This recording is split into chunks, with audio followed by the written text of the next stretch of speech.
Okay, dude, I've got my weight set to 20 pounds, so that it's the same setup that you'll have. And I'm just gonna try to go through a few of the different exercises that we talked about a little bit. So first off, the bent over row. So you can do it, about this bent over and bring it low. And right there, you're working more of your lats. You don't need to go super high up with it, even at the waist. If you're gonna try to do more like an upright row, then I strongly suggest doing just one side at a time. Brace yourself on whatever you have and try to get flatter, more parallel, and bring it up higher, as opposed to the lat row we're bringing down here. This row we bring up here. The thing I was talking about yesterday with bent over row, where you can hold one side at a time, is you get down in the position, bring one side up and hold it in place, row with the other one, and then switch. There's also like row a couple times, 3 times, hold for 5 or 6 breaths, and then go back to it. No matter what, when you're doing those contractions, you want to try to pinch your shoulder blades together as you're doing it. Is probably the best way to target your back while you're doing it. And then along with that, the fly that we were talking about, I wasn't sure if I was clear with it, but let's see, I think that's probably the easiest. From here, you want to try to come up, round it out, like you're trying to make your elbows touch behind you. When you do it, you want to make sure that your palms are facing each other, and you want to fix your elbows in place.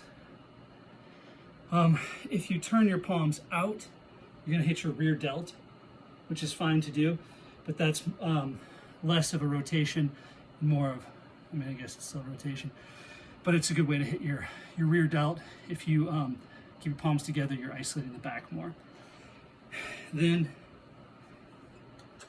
for some of that bicep stuff, if you want to curl and press, come back down and uncurl, that's a great way to hit your biceps if you're trying to move a circuit.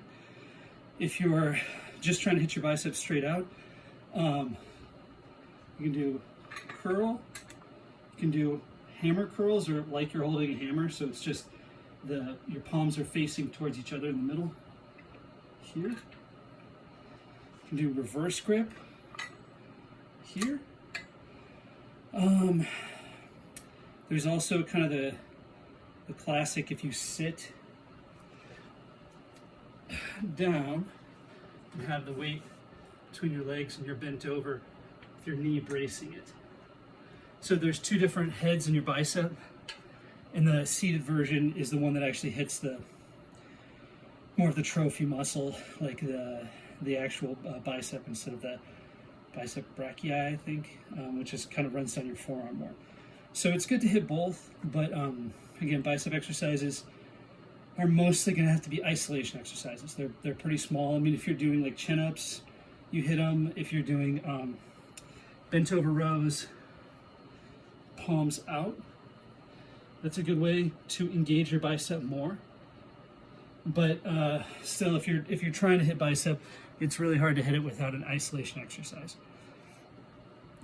So I'm trying to think. I think that's going to be pretty much everything. Again, just to emphasize, the bent over row, you can be nice and flat with it, but you kind of want to bring it more to your waistline. If you bring it up high, make sure your elbows are more in plane, more in line with your shoulders, as opposed to kind of back behind you to hit your lats. And that'll get pretty much all of your rhomboids to do the high stuff, your lats to do the low stuff. If you have a place, I don't know how well your countertop works for you, but where you can basically hang underneath and do a reverse push-up on it, just a relatively flat pull-up, that's another good way to be able to hit your back. Yeah, so if you have any questions, feel free to hit me up, and I'll see if I can load this on YouTube.